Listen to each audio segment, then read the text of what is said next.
함께하기로 굳게 결심하니라 라는 제목으로 은혜를 나누도록 하겠습니다. 서울대학교의 남인애라는 교수님이 최근에 에세이집을 하나를 발간했습니다. 제목이 사춘기 엄마의 오장육부라는 그러한 제목입니다. 이 사춘기 딸을 기르면서 이 경험하고 느낀 것을 솔직하게 글로 적어 놓은 거예요. 그 책에 이런 내용이 나옵니다. 아이가 입을 다물었다. 인사를 하지 않았고 웃지 않았고 먹지 않았다. 자기 방이 마치 동굴인 것처럼 캄캄하게 해놓고 침대에 누워 지내기 시작했다. 그중 다행인 건 학교를 간다는 것. 방 밖으로 나오질 않다가도 학교 갈 시간이 되면 비적비적 나와서 학교를 갔다. 주변 사람들이 말했다. 그럼 됐어. 그래도 학교는 가잖아. 생사 확인만 되면 된 거야. 그냥 놔둬. 나는 그 말을 믿으면서도 두려웠다. 내가 알던 아이가 아니라서. 내가 알던 아이가 사라져서 이 아이가 영영 입을 다물까봐, 영영 엄마를 내쳐버릴까봐. 사춘기 엄마가 처음인 나는 안절부절 아이 문 앞에서 가슴을 콩닥거리며 며칠을 보냈다. 이러다 내가 우울증에 걸려버릴 것만 같다. 오늘도 딸의 방문에서 남편과 가위바위보를 한다. 노크하고 밥을 먹으란 말을 누가 할 것이냐를 정하기 위해서다. 당연히 진 사람이 한다. 그리고 또 당연하게도 방 안에서 들려오는 대답은 아 왜? 딱 두 마디가 전부다. 물론 밥은 먹진 않는다. 가끔은 저게 사람인가 싶기도 하다. 저자가 말합니다.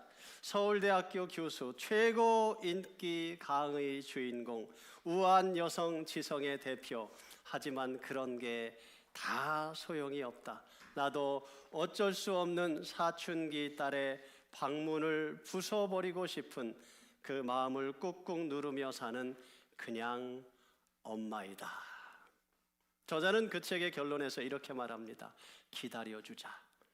믿어주자. 그냥 사랑만 해주자. 여러분 정말 그렇지 않습니까? 사랑하는 거 정말 참 쉽지가 않습니다. 더 사랑하는 사람이 언제나 늘 약자입니다. 그런데 여러분 다른 답이 없습니다. 어려운 줄 알면서도 사랑을 해야만 하고요. 속이 썩으면서도 사랑을 해야만 합니다. 그래야 자식이 살아나고요. 그래야 우리 주변의 사람들이 살아납니다. 이건 세상 사람들을 향해서도 마찬가지입니다. 우리의 삶의 방식은 사랑이어야 합니다. 그게 예수님께서 우리에게 가르쳐 주신 유일한 삶의 방식이기 때문입니다. 요즘 새벽 예배마다 고린도후서 말씀 살펴보고 있습니다. 고린도후서 3장에 사도 바울이 고린도 성도들에게 이런 말을 합니다.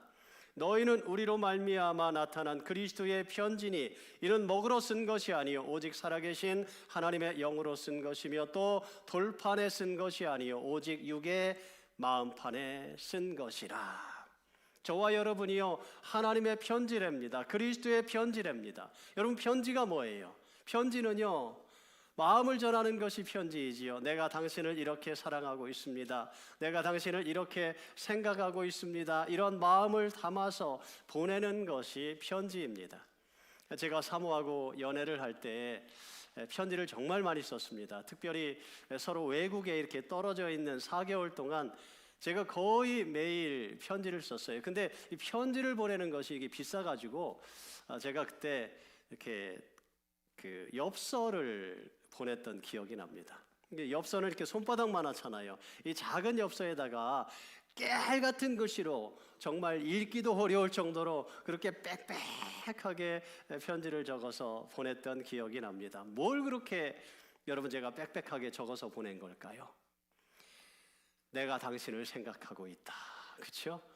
내가 당신을 사랑하고 있다. 내 마음을 좀 알아줘라. 그 마음을 담아가지고 엽서에 보낸 것이지요. 여러분 근데 그거 아세요? 하나님도 마찬가지시라는 거예요. 하나님도요 깨알 같은 글씨로 우리에게 빽빽하게 이렇게 사랑의 편지를 적어주셨지 않습니까? 여러분 성경 말씀을 읽을 때마다 그 속에서 우리는 하나님의 우리를 향한 사랑을 느끼게 되고요, 우리를 향한 그 가슴 절절한 그 애틋한 사랑을 깨닫게 됩니다. 그런데 여러분 성경책 말고 하나님이 세상에 보내는 편지가 또 있답니다. 그 편지는 뭐냐면 바로 저와 여러분이라고 이야기하고 있습니다. 저와 여러분은 세상에 보내는 그리스도의 편지이다, 그렇게 말씀합니다. 편지를 보내는 이유가 뭐라고요?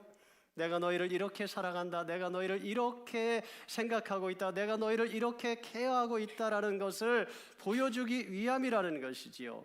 세상 사람들이 누구를 보고 그 하나님의 마음을 알 수 있다고요? 바로 저와 여러분을 통해서 그 마음을 알 수 있답니다. 그래서 말하는 거예요. 너희는 우리의 편지라 무사람이 알고 읽는 바라, 그렇게 말하고 있습니다. 여러분 오늘도 세상 사람들이 우리를 만나면서 말이지요, 우리를 읽어야 됩니다. 우리를 통해서 무엇을 읽어야 될까요? 예수 그리스도의 마음을 읽어야 돼요. 예수 그리스도의 성품을 읽어야 돼. 우리를 통해서 세상 사람들이 예수님의 그 온유함과 예수님의 그 겸손함을 읽어야 돼. 우리를 통해서 세상 사람들이 우리를 만나면서 그 하나님의 그 사랑을 읽어야 되고요, 하나님의 그 복음을 읽어야만 합니다. 그래서 예수님 알지 못하는 사람들이 우리를 보고 우리를 읽고 우리를 만나면서 그들도 예수님을 만나게 되고 구원받게 되는 역사가 일어나야 되는 거예요. 그렇기 때문에 여러분 어떻게 보면 우리 주변에 있는 이 불신자들이 접할 수 있는 유일한 성경은 바로 저와 여러분일 수 있습니다. 우리 주변에 있는 사람들이 접할 수 있는 유일한 복음은 바로 저와 여러분일 수 있습니다.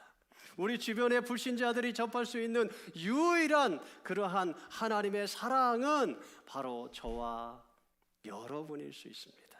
저는 오늘 우리의 삶이 만나는 사람들에게 그리스도의 편지가 될 수 있기를 바랍니다. 그래서 그 사람들이 우리를 통해서 그리스도를, 그 하나님의 마음을, 하나님의 그 사랑을 읽게 되기를 바랍니다. 그래서 그 천국을 맛보고 경험하게 되기를 바랍니다. 근데 그러기 위해서는요, 우리는 이 주변 사람들과 좀 화목한 관계를 유지하면서 살아야 됩니다. 그렇지 않습니까? 여러분 아무리 믿음 좋고 아무리 신앙 좋다고 그래도 말이죠, 관계가 안 좋으면요, 그 사람이 우리를 통해서 예수님 만나기가 힘든 거예요. 그래서 성경이 이야기하는 거지요. 우리 한번 같이 읽을까요? 자, 시작. 하나님은 그리스도를 통해서 우리를 그분과 화목하게 하시고 또한 우리에게 화목하게 하는 직분을 맡겨 주셨습니다. 그래요, 저와 여러분을 택해 주시고 자녀 삼아 주신 이유가 바로 여기 있다라고 이야기하고 있습니다. 그 이유가 뭐예요? 화목하게 하는 직분을 주셨대요. 화목하게 하는 삶을 살으랍니다. 그래서 우리에게 화목하게 하는 말씀을 맡겨 주셨다 그러고요. 여러분 이런 말씀도 나와요. 같이 한번 읽을까요? 자, 시작. 우리가 그리스도를 대신하여 사신이 되어. 자, 그 다음 거 보여주세요. 자, 다시 시작. 우리가 그리스도를 대신하여 사신이 되어. 네, 맞아요. 저와 여러분이 누구 대신? 그리스도 대신. 저와 여러분은요, 그리스도를 대신한 사람이래요. 그리스도를 대신해서 하나님이 이 세상에 보내신 사신이라고 이야기하고 있습니다. 저와 여러분을, 여러분 왜 보낸 거예요? 왜 보냈다고요? 화목하게 하기 위해서. 그치요? 우리를 통해서 하나님과 그 사람들이 화목해지게 하라고, 화평의 복음을 전하라고. 여러분 참 놀라운 말씀이지 않습니까? 제가 예수님 대신이라니까. 여러분들이 예수님 대신이라고 말씀하고 있습니다. 옆에 있는 사람 쳐다보세요. 여러분 예수님 대신할 만합니까? 근데 예수님 대신이라고 말하고 있다니까. 그렇죠? 맞아요. 우리가 생각해도 참 이해가 안 가요. 아니 어떻게 우리가 예수님 대신인가? 여러분 현대인 성경에 보니까 이렇게 번역을 해놨어요. 우리는 그리스도의 전권대사입니다. 우리에게 모든 것을 다 맡겨주셨대, 예수님께서. 아니 우리는 부족한데, 우리는 연약한데, 우리는 실수도 많은데 어떻게 나 같은 사람을 믿고 전권을 맡겨주실 수가 있는가 말이지. 그치요? 참 이해가 안 가는 말씀이에요. 여러분, 왜 전권을 맡겨주셨다는 거예요? 우리가 만나는 사람들마다 하나님과 화목해지게 하라고, 우리가 가서 그들과 하나님과 좀 화해시키라고, 화목하게 해주라고. 근데 여러분, 그거 아세요? 그 사람들이 하나님하고 화목해지려면 말이지요, 먼저 우리가 그 사람들하고 친해져야 돼. 그렇죠? 먼저 우리가 그 사람들하고 화목해져야 되잖아요. 그렇지 않습니까? 우리가 서로 왼수지간인데 말이지요, 가가지고 너 예수님하고 화목해져라 이렇게 복음 전하고 말이지요, 이 화평의 복음, 화목의 복음 전하면 그 사람들이 듣겠어요? 안 듣습니다, 여러분. 그렇죠? 안 되는 거예요. 그래서 성경이 이야기하는 거지. 우리 한번 같이 한번 읽을까요? 자, 시작. 할 수 있거든 너희로서는 모든 사람과 더불어 화목하라. 근데 여러분, 이게 말처럼 쉽지가 않아.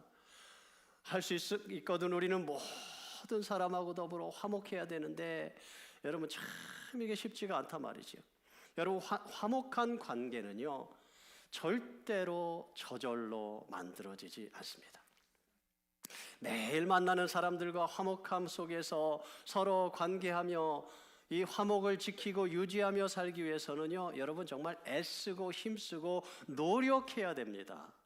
여러분, 관계 가운데서 노력하지 않으면요, 그 관계는요 점점 멀어지게 되어 있고요, 소원해지게 되어 있습니다. 여러분, 이거 부부관계도 다 마찬가지. 사랑해서 결혼했으니까 맨날 좋기만 하겠지, 그리고 노력도 안 하고 그냥 살아도 평생 애틋하고 막 사랑이 막 넘쳐나고, 여러분, 그럴 것 같지 않습니까? 여러분, 경험해 보셔서 알지요. 절대로 그렇지 않아요.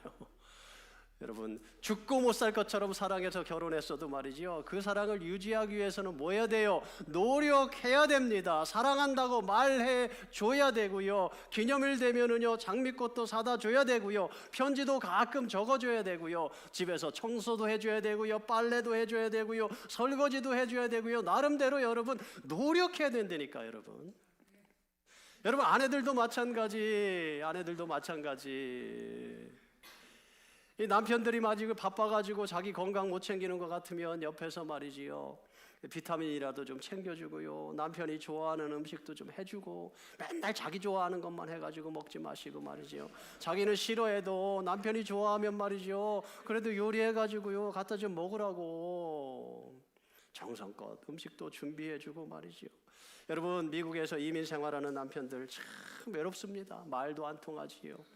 말도 안 통하는 이 직장에 나가가지고 말이죠, 안 되는 영어 가지고 말이죠, 손짓 발짓 하면서 말이죠, 이게 대화하려고 그래 보세요. 여러분, 영어가 아무리 잘 돼도요, 저도 미국에 30년 살았는데 아직도 잘 안 돼. 아직도 불편해. 미국 사람들하고 대화하려면요, 여기에 뭐가 이렇게 꽉 채 있는 것 같아, 막혀 있는 것 같아. 안 됩니다. 그런 속에서 그럼에도 불구하고 말이지요, 가서 이야기하고 대화하고 하루 종일 일하고 스트레스 받고 집에 돌아오면 여러분 좀 알아봐 주세요. 인사도 좀 해주시고, 오늘 수고했다고 머리도 좀 쓰다듬어 주시고. 자, 여러분, 오른손을 들어서, 자, 오늘 수고했다고 여러분 머리를 한번 쓰다듬어 주세요. 오늘 수고했다고 머리도 좀 쓰다듬어 주고요, 어깨도 좀 토닥거려 주고요, 오늘 참 수고했다고, 당신 오늘 정말 잘했다고, 당신이 최고라고, 당신밖에 없다고, 당신 정말 멋지다고, 잘하고 있다고. 여러분, 그게 빈말인 줄 알아요. 근데 여러분, 그래도 기분이 좋다니까. 그러니까 해주는 거예요. 칭찬해 주는 거예요. 여러분, 이게 노력해야 됩니다. 이게 저절로 되지 않습니다. 여러분, 입술을 열어서 여러분 칭찬해 줘야 된다니까. 여러분, 근데 대부분 어떻게 하냐면, 결혼해가지고 말이죠, 오래 살다 보니까 이게 서로 익숙해져가지고 그냥 어떻게 하는지 아세요? 서로 대한 관심이 줄어들어. 그래가지고 말이죠, 심하면 어떻게 되냐면, 가면 가나보다, 그냥 오면 오나보다, 그냥 옛날 속담에 소 닭 쳐다보듯 한다, 그런 말이죠. 제가 시골에서 저희 집에서 소도 키웠고 닭도 키웠고 뭐 돼지도 키웠고 여러 가지 많은 동물들을 많이 키웠습니다. 여러분, 그런데요, 동물들을 보면요 서로 반응을 해요. 막 개는 막 고양이 쫓아다니고요, 돼지한테 막 가서 짖고요, 막 소도 그렇고요. 서로 이 짐승들은 서로 반응을 하는데요. 여러분, 그거 아세요? 소는요, 닭이 아무리 꼬꼬댁을 하든 닭이 지나가든 모이를 먹든, 여러분, 소는요 닭한테 전혀 관심이 없습니다. 닭이 잘 보이지도 않아요. 너무 작은 거예요. 여러분, 부부 사이에 그러면 안 돼. 소 닭 쳐다보듯 하면 안 된다니까. 여러분, 관심을 좀 가져줘야 됩니다. 서로 여러분 반응 좀 해주세요. 반응 좀. 따라합시다. 반응 좀 하고 살자. 반응 좀 해주세요. 좀 서로 남편에게 반응도 좀 해주고 아내에게도 좀 반응 좀 해주고, 뭐라고 얘기해도 그냥 씹고 아무 소리도 하지 마시고 그러면은요 상처받는다니까. 여러분 저절로 안 돼. 근데 이게 노력해야 됩니다. 인텐션을 가지고, 의도를 가지고 여러분 반응하려고 노력해야 된다니까. 그래야지만이 여러분 이 좋은 관계들이 유지될 수가 있다니까. 여러분, 이것은 부부관계, 자녀관계뿐만 아니라 여러분 모든 관계가 다 마찬가지예요. 여러분 관계 가운데서 서로 좀 반응 좀 해주시기 바랍니다. 그래서 여러분 서로 마음이 교감되어질 때 그 관계가 유지되는 것이지요. 오늘 우리가 살펴본 룻기 말씀에도 관계들이 나오고 있습니다. 그 중에서도 시어머니와 며느리의 관계가 오늘 나오고 있습니다. 우리나라는 전통적으로 이 시어머니와 며느리의 관계가 참 아름답지를 못합니다. 그래서 그런 말이 있지요. 지구가 멸망해도 고부 갈등은 없어지지 않는다. 그런 말이 있어요. 이게요, 고부간의 갈등이 얼마나 한이 맺혔으면, 전에도 한번 말씀드린 것 같은데, 들에 나는 이 꽃 이름 중에 말이지요, 그런 꽃 이름이 있어요. 며느리 밥풀. 이게 며느리 밥풀이라는 꽃이에요. 이게 키가 한 60cm 정도 되는 이 8, 9월에 이렇게 산야지 초원에서 자라는 꽃인데, 이게 진보라색을 띠고 있는데 그 가운데 하얀 흰 쌀밥 같은 게 이렇게 두 개가 이렇게 탁 이렇게 놓여 있어요. 이게 꼭 무슨 모양 같으냐면 혓바닥 위에 하얀 밥알이 이렇게 두 개가 딱 얹혀 있는 것 같은 거예요.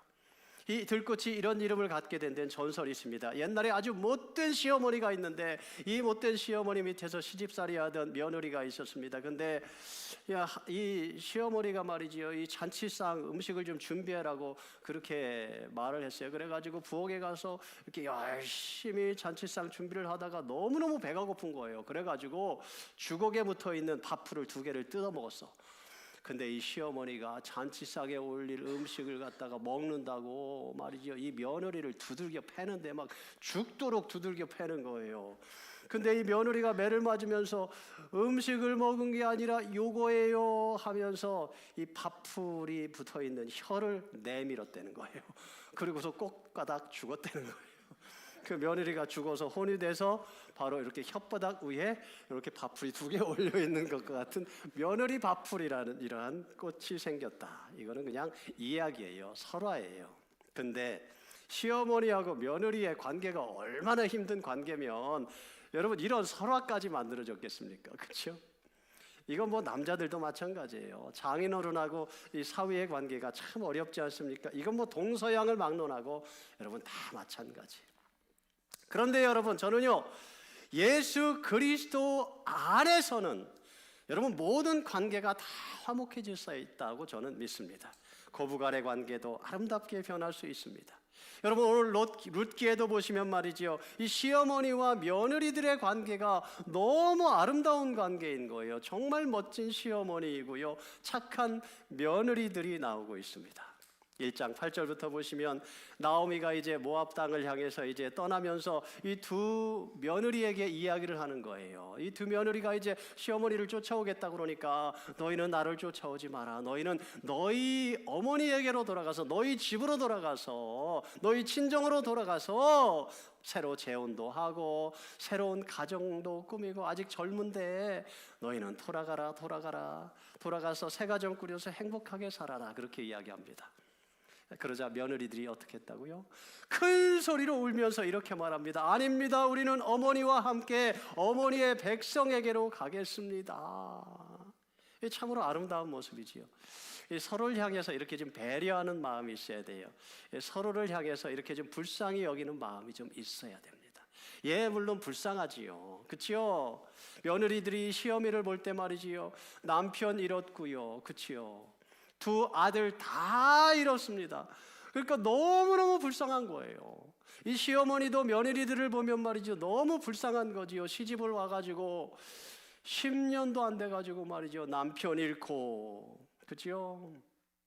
얼마나 불쌍해, 얼마나 불쌍해. 그래서 서로 그냥 불쌍하게 여겨주면서 그냥 서로 마음 의지하면서 그렇게 살았던 거예요. 근데 여러분, 한편으로 생각하면요, 그 반대일 수도 있지 않습니까?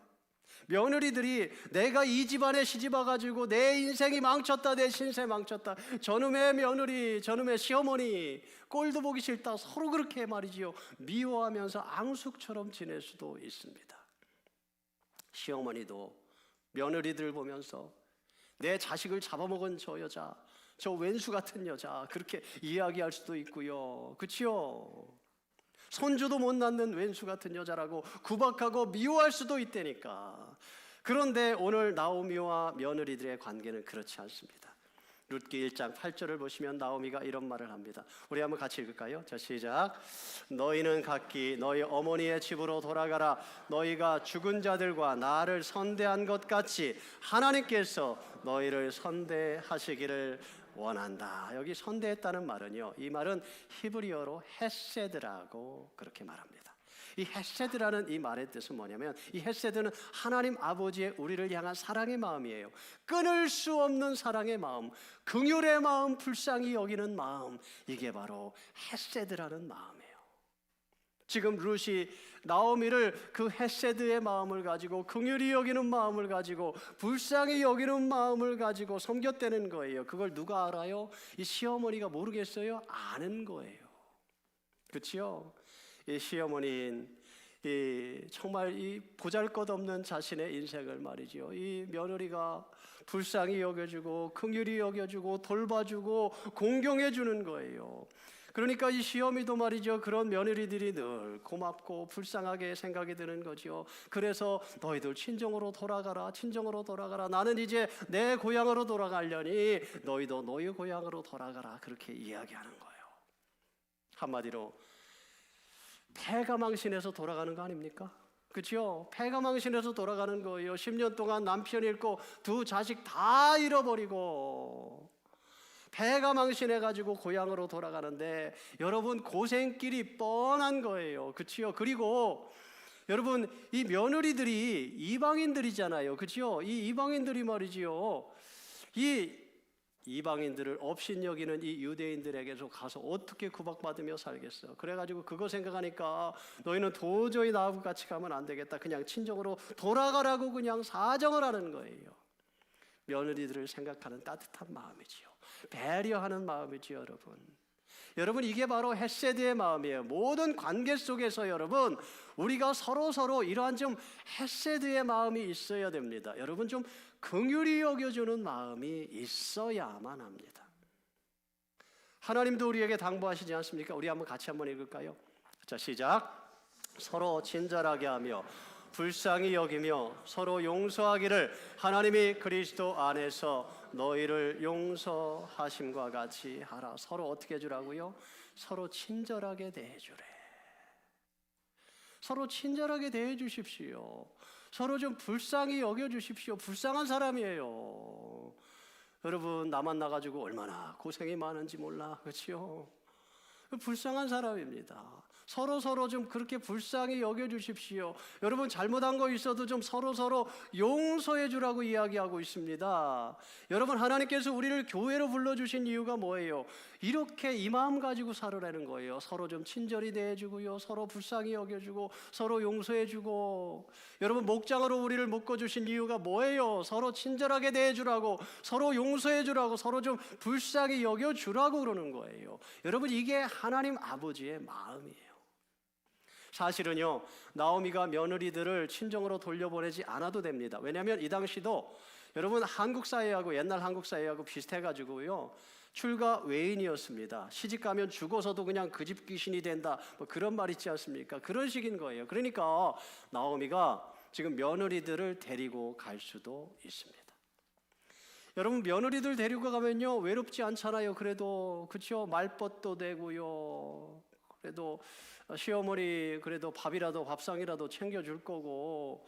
여러분, 그러니까 같이 가는 게 좋습니다. 근데 나오미는 자기 편하자고, 자기조차고 그렇게 하지 않았다는 거예요. 며느리들을 정말 불쌍하게 생각했다는 거죠. 그래서 거듭거듭 그들에게 돌아가라고 지금 설득을 하고 있습니다. 결국 나오미의 설득에 큰 며느리 오르바는 자기 백성에게로 돌아갔습니다. 그런데 둘째 며느리 이 룻은 말이죠, 눈물을 흘리면서 자기는 죽어도 안 돌아가겠다는 거예요. 시어머니하고 같이 가겠다는 거예요. 여러분 14절에 보시면 룻은 그를 붙쫓았더라 이런 말씀이 나와요. 붙잡고 매달렸다는 거예요. 이거 도저히 떼어놓을 수 없을 지경이 되었다는 거지요. 여러분 16절에도 보시면 아주 유명한 이 룻의 고백이 나옵니다. 우리 한번 같이 읽을까요? 자, 시작. 저에게 억지로 어머니 곁을 떠나라고 강요하지 마시고 어머니와 함께 가게 해주세요. 어머니께서 가시는 곳에 저도 가고 어머니께서 사시는 곳에 저도 살겠습니다. 어머니의 백성이 저의 백성이 되고 어머니의 하나님이 저의 하나님이 되실 것입니다. 여러분 얼마나 아름다운 고백이에요. 그렇죠? 여러분 이게요 그냥 마음에 없는 소리 하는 거예요? 그냥 듣기 좋은 소리 하는 걸까요? 빈말로 하는 것 같습니까? 아니에요. 천만에 여러분 진심으로 하는 거예요. 진심으로 시어머니를 불쌍히 여기는 거고요, 긍휼히 여기는 마음의 고백인 거예요. 여러분 결국 어떻게 됐는지 아십니까? 나중에 이 룻이요 하나님께 엄청난 축복을 받게 됩니다. 다윗 왕의 증조 할머니가 이 룻이에요. 그리고 여러분 마태복음에 보시면 예수님의 족보가 이렇게 쭉 나오고 있는데 그 예수님의 족보 가운데 여자의 이름이 4명이 기록되어 있습니다. 그런데 그 4명 중에 한 사람이 바로 이 룻이에요. 엄청난 영광을 받게 된 거지요. 저는요 정말 룻이 하나님께 축복을 받을 수밖에 없게끔 행동했다라고 생각합니다. 이 하나님의 마음에 합한 이 하나님의 마음을 품은 거예요. 이 헤세드의 마음, 이 긍휼의 마음을 가졌기 때문에 하나님께서 룻을 축복해 주셨습니다. 여러분 그렇지 않습니까? 이런 사람 축복하지 않고 하나님 누구를 축복하시겠습니까? 여러분 룻이 시어머니를 쫓아가는 길은요 희희낙낙 즐거운 길이 아닙니다. 고생이 뻔한 길입니다. 오히려 정말 가가지고 말이지요 상처만 받고 구박만 받고 왕따 당할 수도 있고요, 너무도 두렵고 떨리는 길이에요. 잘 된다는 보장이 전혀 없는 그러한 길이에요. 아니 오히려 정말 어쩌면 어머니 따라갔다가 죽을지도 모를 그러한 길인 거예요. 그럼에도 룻은 시어머니 따라갑니다. 왜요? 자기의 유익을 구하지 않고, 그렇죠? 옳은 길을 선택해 나갔던 거예요. 헤세드의 마음을 따라갔던 거지요. 여러분 룻이 나오미를 따라가겠다고 결심한 것은 뭐냐면 그 결심 가운데는 나는 이제 어머님이 섬기는 하나님을 섬기며 살겠습니다라는 결심이 포함되어 있는 거예요. 한마디로 룻은 지금 하나님과 화목한 길을 선택하는 거예요. 복음의 길을 선택한 거예요. 그리고 시어머니와도 화목한 길을 선택하고 있습니다. 여러분 오늘 우리도 이래야 됩니다. 날마다 하나님과 좀 화목한 길을 선택해야 돼요. 그리고 우리 주변 사람들과 화목한 길을 자꾸만 선택해 나가실 수 있기를 바랍니다. 여러분 모든 것은 다 선택이에요. 여러분의 선택에 달렸어요. 여러분이 오늘 화목한 길을 선택할 것이냐, 왼수 맺고 사는 길을 선택할 것이냐는 바로 오늘 저와 여러분에게 달려있다니까. 여러분 이 룻이 지금 그렇게 화목한 길을 선택해 나가는 거예요. 이것이 하나님이 원하시는 화목한 관계고요, 하나님의 축복은 이러한 화목한 관계를 통해서 우리에게 주어지게 되어 있습니다. 사랑하는 성도 여러분, 오늘 여러분은 어떻게 관계하고 계십니까? 여러분은 주변 사람들과 화목하게 지내십니까? 여러분은 헤세드의 마음을 가지고 관계하십니까? 여러분 불쌍히 여기는 마음을 가지고 관계하고 계십니까? 여러분 예수 그리스도와의 관계는 어떻습니까? 저는요 오늘 이 룻의 고백이 우리 주님을 향한 저와 여러분의 고백이 됐으면 좋겠습니다. 룻의 고백에서 이 어머니라는 말을 빼고 거기에다 예수님이라는 말을 넣어서 우리 한번 같이 한번 읽어봅시다. 같이 읽을까요? 자, 시작. 내게 예수님을 떠나며, 왜 안 나와요?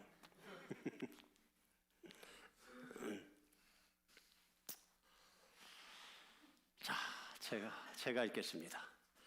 내게 예수님을 떠나며 예수님을 따르지 말고 돌아가라. 광권하지 마옵소서. 예수님께서 가시는 곳에 나도 가고 예수님께서 머무시는 곳에 나도 머물겠나이다. 예수님의 백성이 나의 백성이 되고 예수님의 하나님이 나의 하나님이 되시리니 예수님께서 죽으시는 곳에서 나도 죽어 거기 묻힐 것이라. 만일 내가 죽는 일 위에 예수님을 떠나면 하나님께서 내게 벌을 내리시고 더 내리시기를 원하나이다. 여러분, 이게 진짜 예수님 믿는 거 아니에요? 여러분, 이게 진짜 예수님 믿는 겁니다. 여러분, 이 고백은요, 예수님 믿다가 조금 불편하다고, 예수님 믿다가 조금 손해본다고, 예수님 믿다가 조금 어렵다고 힘들다고 믿음 저버리지 않겠다는 거예요. 내가 죽어도 내가 주님하고 같이 죽겠습니다. 나는 주님 죽도록 내가 따라가겠습니다 하는 고백이에요.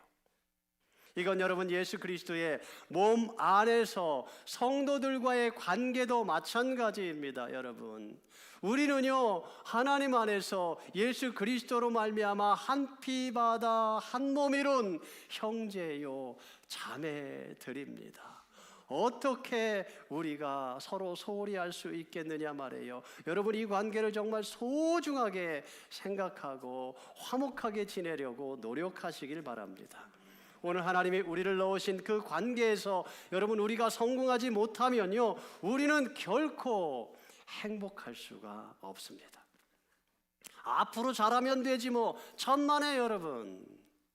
지금 잘해야 된다니까. 오늘 이 관계에서 성공하지 못하면 여러분 어떤 관계 가운데서도 우리는 성공할 수가 없습니다.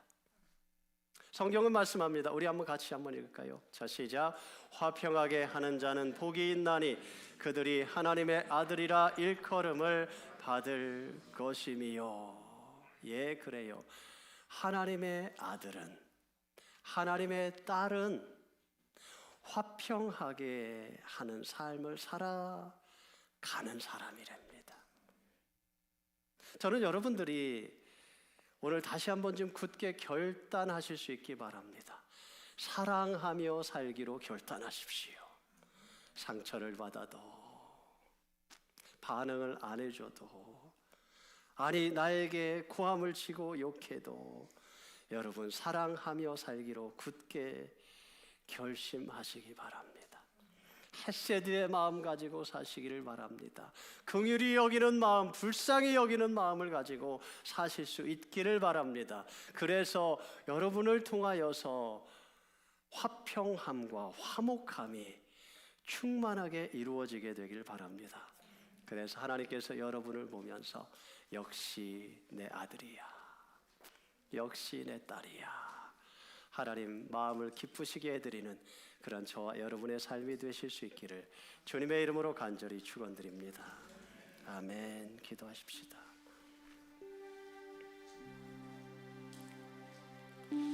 살아계신 하나님 아버지, 하나님 사랑하며 사는 거 하나님 정말 쉽지 않은 것 같습니다.